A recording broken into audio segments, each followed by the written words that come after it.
Hello again, everybody. Jeff Joniak and Tom Thayer from PNC Studios here at Hallis Hall, bringing you Week 6 game preview. Guess who's in town? Aaron Rodgers, Davante Adams, Matt LaFleur, and the Green Bay Packers coming to Soldier Field for a noon kickoff. Can't wait. NFC North rivalry, one of the best rivalries in sports, and one of the favorite wins in the career of Matt Nagy, leaving Vegas with a victory over the Raiders. They were physical. They were fundamentally sound on offense. They had great team leadership. And, I think the message that Matt sent during the week really resonated in that locker room. They carried it out on the game field, and they played hard till the end. Khalil Mack, a centerpiece of that win, leading a defense that had 3 sacks, a bunch of pressures, probably 19 when you add them all up. And Mack with an 8-tackle sack, and I like to give him a sack on a 2-pointer that he sacked the quarterback on. That should be a sack. It's not, but what a performance. And I think the team rallied around him, certainly the defense. They played as one. I think everybody's been waiting for Khalil Mack to make tackles outside of his zone, and he did. Oh, yeah. He made them all over the field. And after you going back and evaluating the tape and you look at the different performances, some of them stand out. And to see what Khalil was capable and able to do in that game, like you said, I think the players fed off of it. So did the offensive sideline. On the back end, Jalen Johnson is not allowing anybody to catch the football, honestly. It's in the 40% range for catch rate. Quickly becoming a story in the National Football League as one of the top corners in football. Yeah, but there's a guy coming to town that when you look at the numbers for Green Bay, they're kind of disturbing. Davante Adams has 42 catches. The next most catches is Aaron Jones at 17.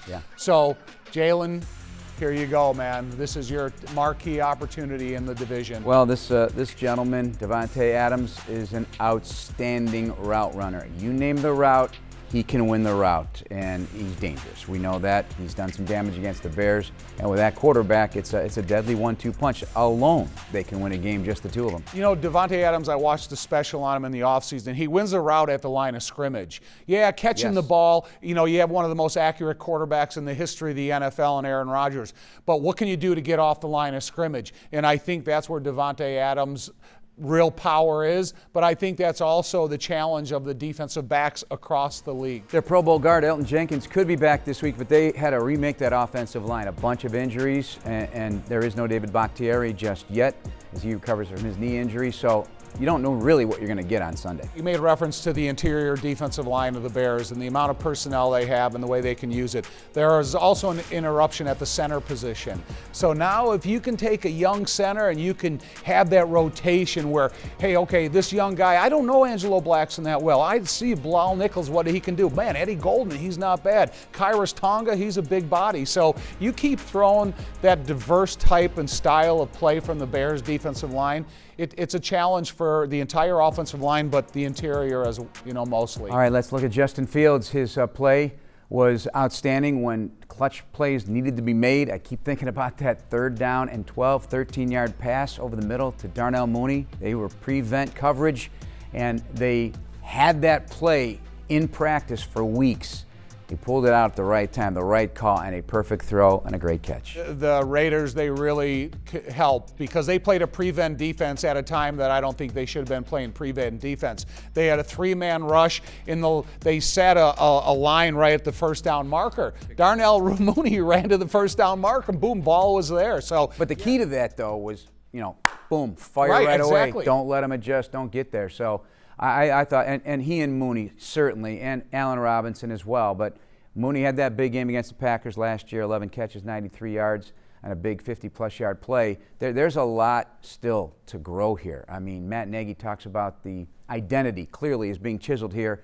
Big guys up front, extra attacker, and Alex Bars. I think he had 13 snaps in that game. You get the tight ends blocking, you get the receivers blocking, but that running game. But if that's stopped, that aspect now has to become the passing game. That's the next step of the process. Well, there's also injury interruption in the defensive backfield with Green Bay. Jair Alexander is not there. And so they're trying to fit pieces in place to see who can be the most effective against the receiving talent they have. So who are you choosing? The size of Allen Robinson, the speed of Darnell Mooney, the speed of Marquise Goodwin. There's a real challenge is there. You have good receivers out of the backfield and you have multiple tight end sets and, the most unlikeliest character, Jesper Horsted. When he made that touchdown catch, there's 2 other tight ends sitting over there, and they're thinking, God, who are they going to go to? Jimmy Graham, Cole Kmet, and boom, there's Jesper. Wisely made decision there by Justin Fields.